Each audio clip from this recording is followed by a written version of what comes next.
nuestro amigo Rick Helen de la Brigham Young University de Utah tendrá la primera exposición. Adelante, Rick. Muchas gracias, gracias a todos por la oportunidad de estar aquí. Muy buenos días. Y yo quisiera hablar sobre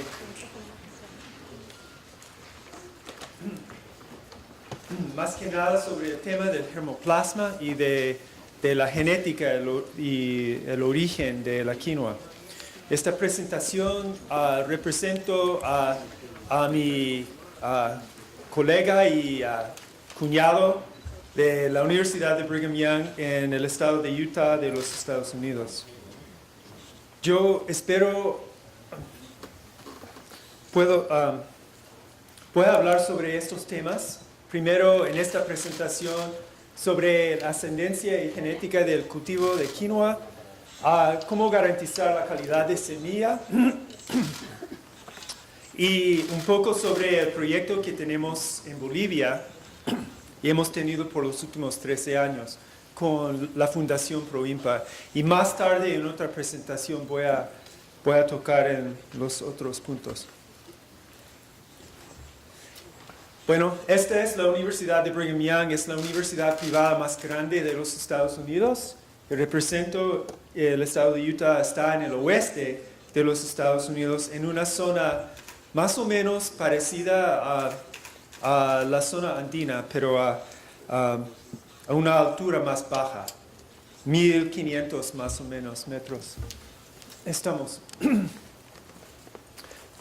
Bueno. En ese diapositivo quiero, bueno, no parece todo el diapositivo, pero de todas maneras, quiero comparar y que se enteren ustedes de la importancia de las especies silvestres de Chenopodium, del género que incluye la quinoa. Y especialmente sobre las formas silvestres de la quinoa. Las formas silvestres de la quinoa, bueno, aquí en el derecho, la columna derecha, si representamos la variación genética que existe dentro del germoplasma de la quinoa andina, vemos que hay una gran cantidad de variación en cuanto a caracteres de domesticación, calidad de semilla, tamaño de semilla, rendimiento, características agronómicas. También hay mucha variación en ciertos sentidos para estreses abióticos, especialmente resistencias a frío, resistencias a heladas, a sales en el suelo. ¿Okay? Pero lo que falta es esta parte de arriba, resistencias a estreses bióticos, resistencias a plagas e enfermedades. Esto va a ser sumamente importante cuando hablamos de la capacidad de la quinoa para seguir rindiendo por muchos años. Cuando se esparce por muchas partes, en muchas partes de la tierra, que especialmente en Países Bajos. Al contraste, en el caso de la quinoa silvestre, Chenopodium silvestre, hay un montón de variación para resistencias bióticos y menos en el sentido, la parte que no parece, la parte de abajo, no hay mucha variación, se supone, para caracteres de mejoramiento de calidad de la quinoa. Y también hay mucha variación para estreses abióticos, especialmente para el estrés del calor. Y el calor va a ser un estrés muy importante cuando, como al salir de esta región andina, o sea, al salir de las alturas de la cordillera para producción en lugares bajos. Este diapositivo representa la historia genética de la quinoa. Vieron dos especies silvestres, una especie de Norteamérica, probablemente Stanley's goosefoot, pie de ganso de Stanley, y otra especie de Euroasia, okay? Posiblemente Chenopodium, pie de ganso, hoja de higo. Okay? Esto sabemos por investigaciones que estamos realizando actualmente en mi laboratorio en BYU, y ellos se juntaron y formaron el tipo ancestral de la quinoa. Se conoce como pie de ganso de Berlandier o Walsontle. Es un tipo domesticado y se encuentra en todo el continente de Norteamérica prácticamente hasta casi el Isthmus de Panamá. También yo lo he encontrado en Colombia, existe en Sudamérica y posiblemente en Chile, lo he visto. Esta es la quinoa, bueno, esto era la quinoa norteamericana. La quinoa fue domesticada en Norteamérica en un evento, algo que parece que sucedió independiente de la domesticación de la quinoa en la región andina. Aparece en los restos arqueológicos desde 3.000 años antes de Cristo. ¿Okay? Pero algo interesante, desaparece del registro arqueológico más o menos por el año 100 o por el año 1000 de esta época. ¿Okay? Y los arqueólogos lo deben a la apariencia de los 3 cultivos mexicanos, del frijol, del maíz y del chayote. Y parece que reemplazaron la quinoa norteamericana en la cultura de los indígenas. Pero hay restos arqueológicos, existe todavía en México, en por lo menos 3 formas domésticas, 2 de las cuales son formas, hay una forma de verdura y otra forma de, las 2 formas son de verduras. Y hay una forma de semilla. Llegó a Sudamérica, no sabemos cuántos cientos de miles de años atrás, posiblemente en la barriga de pájaros, y parece que se estableció en las pampas argentinas, y donde se conoce como pie de ganso de los aves. Y se supone que hay mucha variación genética en ese germoplasma, inclusive posiblemente alelos de domesticación, según la obra de Daniel Bertero, el argentino. De allí llegó a la cordillera andina y fue domesticada como la quinoa. Y hay un centro muy fuerte de variación genética, como dije, especialmente en cuanto a caracteres caracteres agronómicas. Aquí hay un mapa aquí, pero no pueden ver más al sur.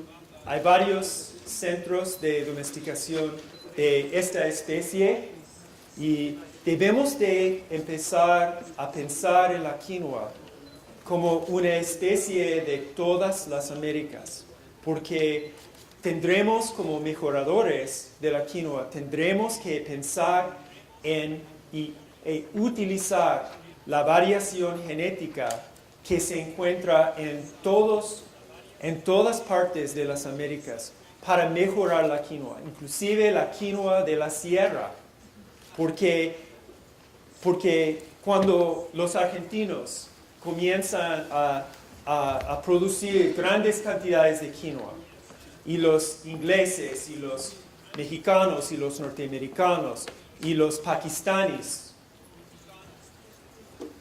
que van a aparecer enfermedades, y que la quinoa andina no va a tener resistencia a esas enfermedades.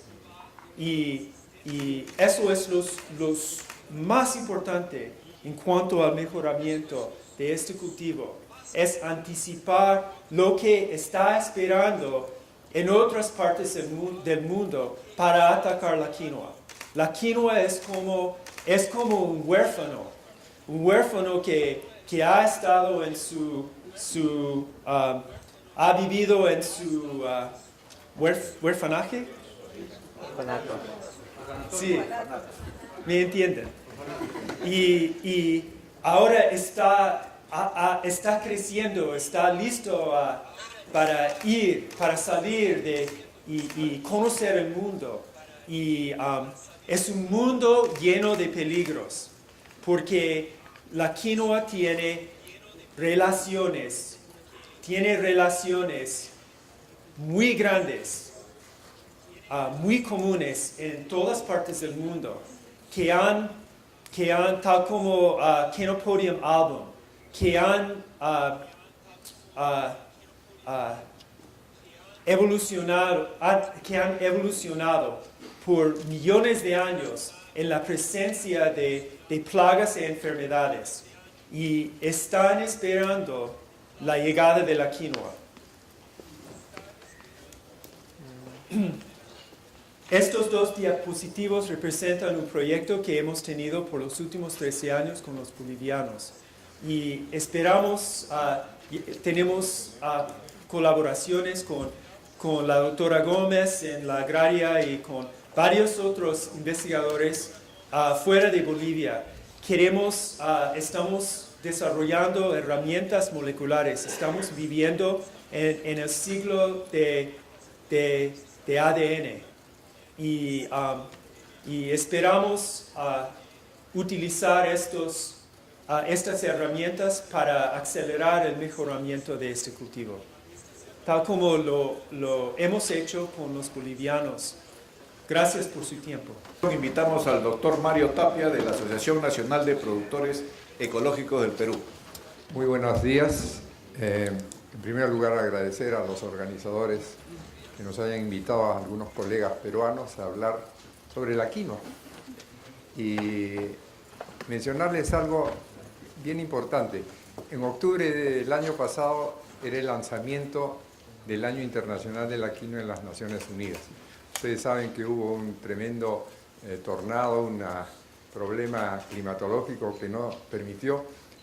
Y tenía preparada una charla justamente para presentar a la quinoa como debe ser una quinoa andina, ¿no? Y la charla del amigo Enrique pues estimula a hablar de esto, porque se habla de una parte siempre y no del todo la historia.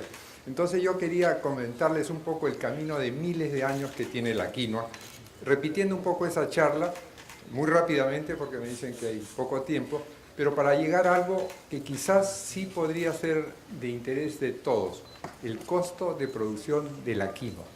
Y voy a hacer plural, de las quinoas.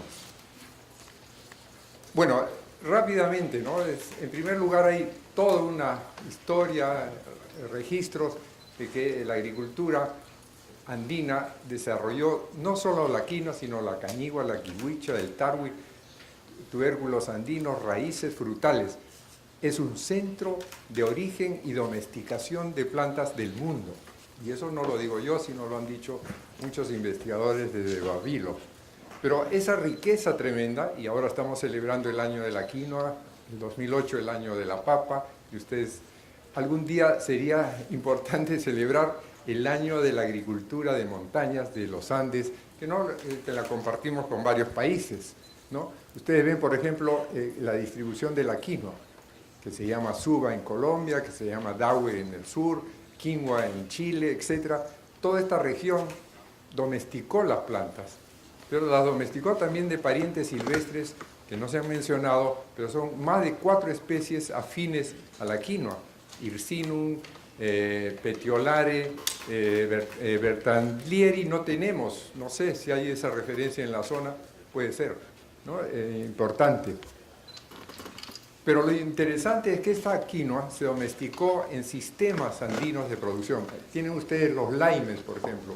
El laime, esta rotación sectorial comunal, es donde los campesinos aymaras y quechuas han cultivado la quinoa por siglos y han tenido la, digamos, habilidad de generar muchas especies y cultivares que vamos a ver,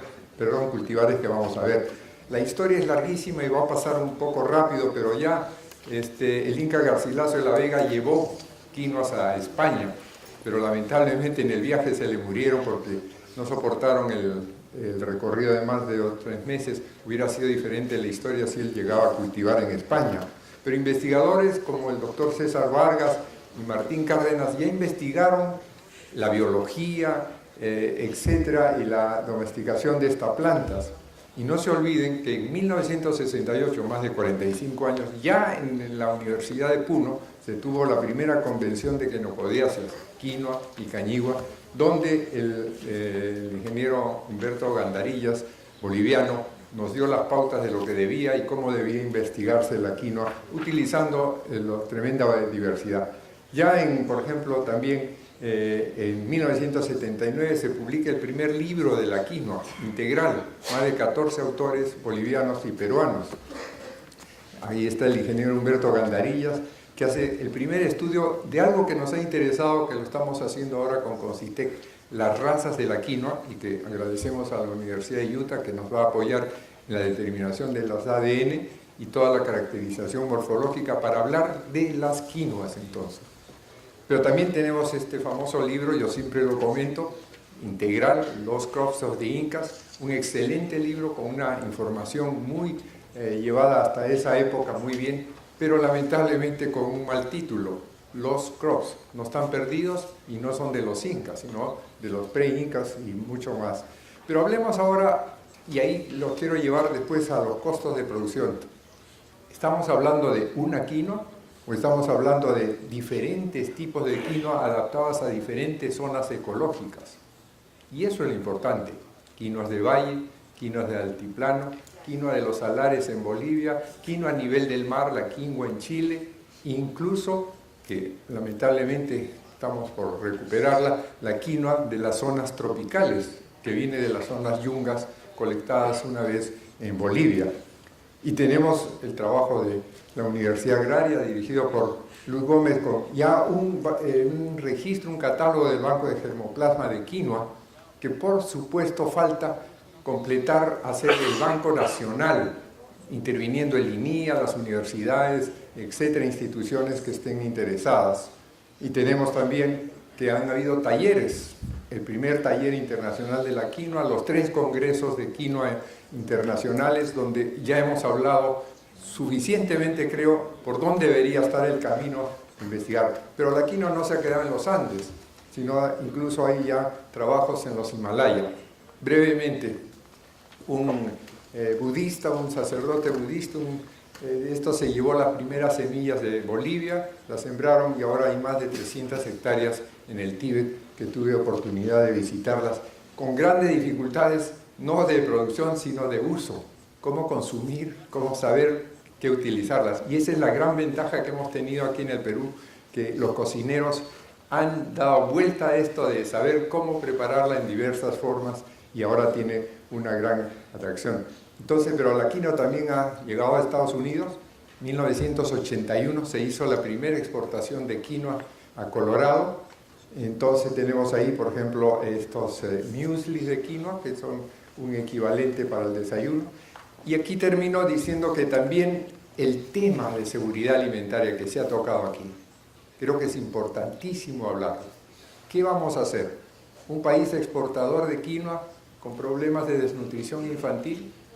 ¿Un país gran propulsor de la quinoa que todavía no soluciona sus problemas alimenticios? No solamente con la quinoa, digo yo, sino con otros cultivos. Y eso es lo que han mencionado líderes como nuestra embajadora de la quinoa, la señora Nadine Heredia, y el presidente Morales, ¿no? La quinoa también ha llegado al espacio, como se ha mencionado. Hay un gran documento de recetas de quinoa en inglés. La quinoa ya lo toman los cocineros. En Mistura van a visitar ustedes el mundo de la quinoa que se está exhibiendo en Mistura. La gran industria como Incasur, Altiplano y muchas otras empresas en Bolivia, y la producción de semilla de quinoa. Este es el tema que Enrique ha mencionado. ¿Cómo vamos a llegar a tener suficientes semillas de quinoa? Cuando tenemos, y aquí están los amigos de el INIA y la Dirección de Semillas, tenemos reglamentos muy rígidos de certificación de quinoa, y no podemos llegar a tener la participación de los agricultores, que sean los que tienen la semilla, a un tipo de certificación de local, de la semilla campesina, que podría ser seleccionada hasta que lleguemos a los parámetros de la semilla certificada en otros países. Pero lo que quería, y aquí termino, es conversar con ustedes, y esto fue hecho para octubre del año pasado, seguramente que Luz Gómez va a tener algunas mejores informaciones. Qué importante saber los costos de producción. ¿De qué estamos hablando cuando decimos la quinoa está muy cara? Y aquí hago una pequeña observación. No solamente son el problema de los productores que están subiendo el precio, son también de aquellas empresas que empiezan a ofrecer más y más precios. ¿Por qué? Porque tienen demanda externa que cumplir. Y entonces el agricultor, que no tiene por qué dejarlo de eso, también ha subido el precio. Entonces, ese nivel de exportación y consumo, si no analizamos los costos de producción, y veamos, porque no hay un solo costo de producción. Tenemos las condiciones a orillas del lago, que puede ser ecológico, o sea, sin productos fertilizantes ni pesticidas. Estamos hablando de 3.000 soles. Probablemente me estoy quedando algo corto, un 10-20%, pero miren el costo por kilo. Estamos hablando de 2 soles 50. Pongámosles que esté ahora en 3 soles. Pero esto cambia cuando le ponemos fertilizantes y se reduce porque la productividad se incrementa. Pero eso es a las orillas del lago. Y eso es importante también saber que estamos hablando de un país con zonas agroecológicas diferenciadas. No podemos tener la misma situación en los valles interandinos, en la costa o en el altiplano. Nosotros ahí, por ejemplo, vamos a la zona quechua, o sea, la zona que estamos hablando de 1.800, 2.500 hasta los 3.000 metros, depende de la latitud, y tenemos un cultivo asociado, porque el campesino por generaciones ha cultivado quinoa asociada con maíces, habas, incluso bordes de campos, y los costos entonces ahí se reducen tremendamente. O puede ser como monocultivo, pues ha habido, hace años hubo una siembra en Anta, por ejemplo en el Cusco, de más de 100 hectáreas, y ahí se tienen, por supuesto, mayores inversiones, y los costos de producción suben a 3 soles el kilo. Estoy hablando de octubre del año pasado. Y finalmente en la costa, que sí lo he comprobado, en el caso de Majes, por ejemplo, donde las inversiones para el costo de producción de 1 hectárea son de 9.000 soles, Luz me dice que quizás estoy corto, 10.000 pueden ser, pero se tienen rendimientos de 4.500 kilos, lo cual quiere decir que puede tenerse una producción de costo, estoy hablando de 2, y si hubiera un beneficio de un 40% en 2,80 o 3 soles. Eso probablemente necesita algún reajuste, pero de eso estamos hablando, y esa es la realidad de cuando hablamos de semillas, a qué producción, productividad y a costos nosotros debemos hacer. Dicho esto, quisiera lo único mencionar, la quinoa andina ha sido cultivada, domesticada y ha tenido su origen en esta región. No quisiera oír más, como he oído en África, por ejemplo, que dicen la quinoa ha venido de Dinamarca, porque hace años se llevaron el germoplasma, han seleccionado nuevas variedades y ahora la quinoa es de Dinamarca. Eso no quisiera que se repita, sobre todo en una convención como esta de tipo internacional. Muchas gracias.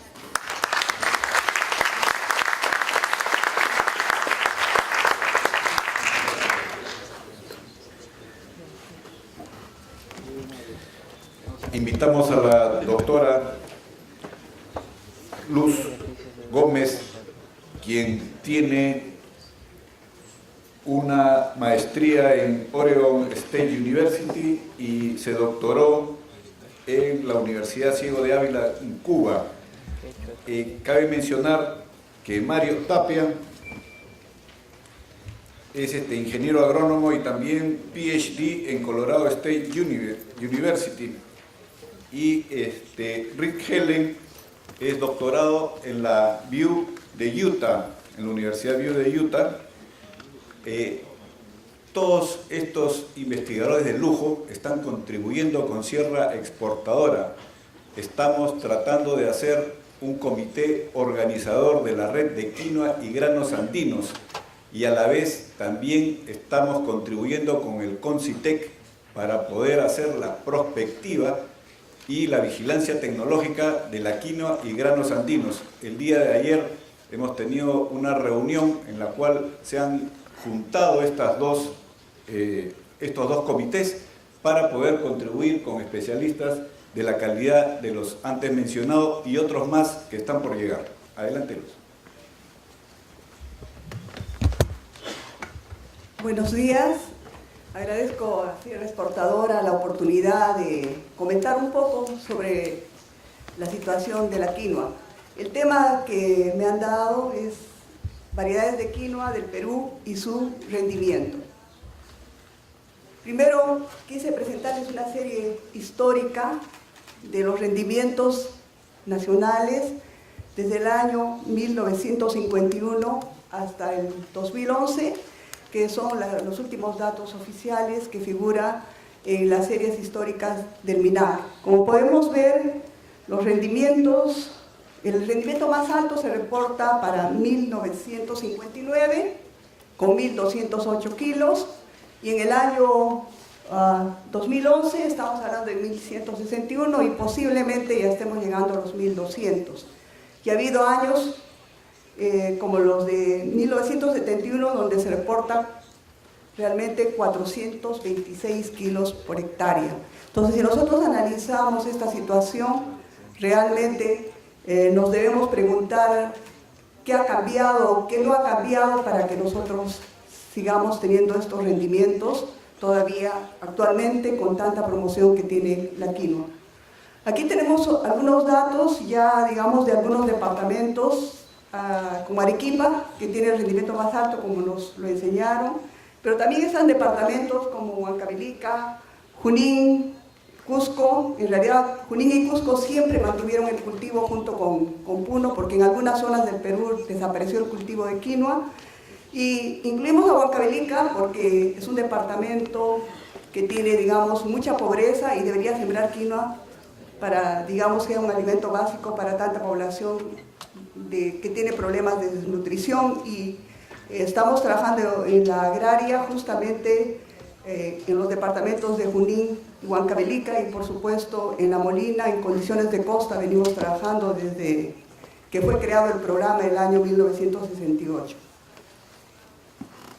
Aquí tenemos departamentos que he incluido. Como pueden ver, Arequipa desde el 90 empieza a incrementar su rendimiento debido a que ya se empieza a introducir en los últimos años el cultivo de quinoa en la costa. Recuerden que Arequipa también tiene condiciones o zonas donde se siembra quinoa en sierra, por lo tanto los promedios que se reporta a nivel de departamento son de 2034, pero sabemos que hay agricultores que están cosechando 4.000, 5.000, 6.000 kilos por hectárea utilizando pues alta tecnología, y podemos ver ya que Ica está empezando a aparecer. Por supuesto, las superficies son bastante pequeñas, sin embargo ya estamos hablando también de un departamento o de zonas de costa donde ya los rendimientos están empezando a incrementarse. ¿Qué tipos de quinoa sembramos en el Perú? El doctor Mario Tapia nos habló de 5 ecotipos en el Perú. estamos teniendo las quinoas de valle y las quinoas del altiplano. Ahí podemos ver la superficie, considerando la superficie de Puno, que siembra mayormente quinoas del altiplano, y el resto de la sierra del Perú, de los valles interandinos, podemos ver que más o menos el 80% de la superficie de quinoa en el Perú está sembrada con quinoas del altiplano y el resto con las quinoas de valle, que son los ecotipos que tienen características propias y virtudes y defectos también, ¿no? Bueno, como mejoradora de plantas, yo desarrollo variedades y lo primero que tenemos y hemos aprendido a lo largo del tiempo, y eso lo saben los mejoradores, de que la productividad de un campo depende en un 50% de la variedad. El 50% es la elección del terreno, las prácticas culturales, etcétera, etcétera, ¿no? Porque se supone, si estoy en condiciones marginales, mi variedad tiene que tener tolerancia a estas condiciones marginales. Así que cualquier programa exitoso en agricultura, si no considera la variedad, no va a tener éxito. Porque solamente con la variedad podemos hacer que se duplique, triplique el rendimiento de un cultivo, ¿no? Entonces, lo que vamos a ver ahora es qué importancia tiene la variedad, ¿no? Como les comentaba, el 50% de la producción de un campo comercial depende de la variedad. Por lo tanto, variedades de alta productividad van a asegurar, digamos, rentabilidad y más alimentos para el agricultor. Sabemos que estamos trabajando en una quinoa de tipo orgánica, por lo tanto, tenemos que preocuparnos de que las variedades tengan tolerancia a enfermedades o resistencia a insectos, de tal modo que podamos reducir los costos de producción y contaminar menos el medio ambiente. Luego también estamos pensando en el cambio climático, los problemas que va a haber, especialmente en condiciones de costa, vamos a tener problemas de repente en momentos impensables, vamos a tener temperaturas muy altas y podemos tener pérdidas muy graves en la quinoa que realmente no tiene tolerancia al calor, o por lo menos lo que estamos sembrando ahora no tiene tolerancia al calor. Hay esperanza de que en las 3.000 accesiones que tenemos de quinoa haya genotipos que sí toleren calor, pero hay que buscarlos. Por lo tanto, se requiere también una investigación de este aspecto, ¿no?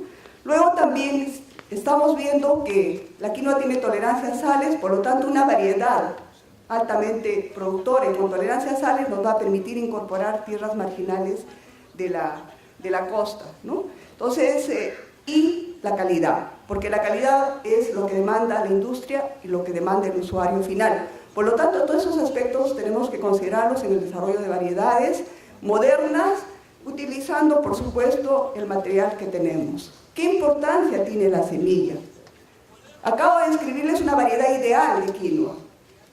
Si no tengo una semilla representativa de esa variedad, no vamos a tener buenos rendimientos. O sea, la semilla, como se señala acá, es la unidad de supervivencia de las nuevas variedades o de las variedades antiguas o de los genotipos que han tenido los agricultores y llevan el potencial genético, o sea, llevan los genes de esta combinación valiosa que se puede crear en los programas de mejoramiento y van a expresarlos en el campo. Y algo bien importante que también hemos aprendido, ustedes saben que yo trabajo con trigo y cebada, que son cultivos olvidados, marginados, pero que ahí prosperan en la sierra del Perú sobre los 3.000 metros de altura. Hemos visto que solamente cambiando las variedades de cebada, en 140.000 hectáreas en el Perú, hemos logrado incrementar el rendimiento de 700 kilos por hectárea en 1978, lo hemos llevado ahora a 1.400. Entonces la semilla, solamente el cambio de semilla, o sea de variedades, puede cambiar notablemente la producción digamos, en alguna etapa agrícola, ¿no? Y los costos son bajos, porque el agricultor normalmente acepta las semillas de las nuevas variedades, pero de repente por el costo no acepta otros cambios de tecnología en un inicio, pero las semillas, la introducción de semillas de calidad